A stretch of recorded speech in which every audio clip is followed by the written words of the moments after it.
At the UN climate conference in Egypt, Brazilian President-elect Luiz Inácio Lula da Silva declared plans to fight the destruction of the Amazon, the world's largest rainforest, before it's too late to turn back the clock on deforestation.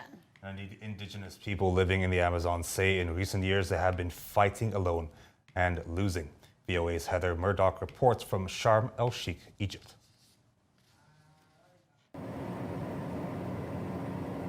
The Amazon spans 8 countries and is home to thousands of animal species and hundreds of languages. People living here come from tribes that are thousands of years old.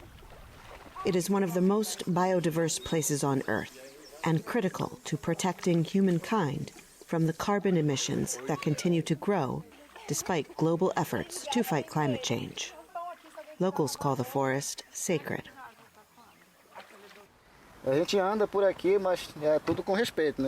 walk around here, but with respect. We don't eat here, we hunt here, but we eat after we leave these sacred forests and bathe in the river. If we don't treat this land with respect, soon comes the thunder, soon comes the lightning. Most of the Amazon is in Brazil, and in recent years, deforestation has accelerated under the leadership of climate change skeptic President Jair Bolsonaro. Some scientists say the Amazon is nearing a tipping point from which the biome may never recover. But on Wednesday, Brazilian President-elect Luiz Inácio Lula da Silva, known as Lula, joined the UN climate conference in Sharm el-Sheikh, Egypt, declaring Brazil is back as a leader in fighting climate change. He vowed to stop the destruction of the Amazon, saying no one is safe without it. Young activists at the conference celebrated.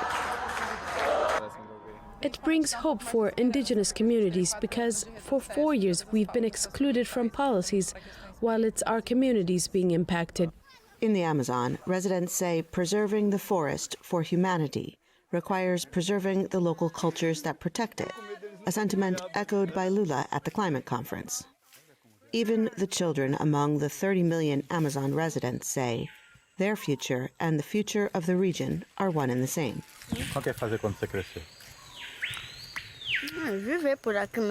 I want to live here, work in the fields with my mother, help her. Delegates at the climate conference warn that despite their high hopes, Lula now faces the difficult task of gathering wide support at home and abroad from political and business interests to successfully reverse the recent destruction of the Amazon. For Jan Boisha in the Amazon region of Brazil, Heather Murdoch, VOA News, Sharm el-Sheikh, Egypt.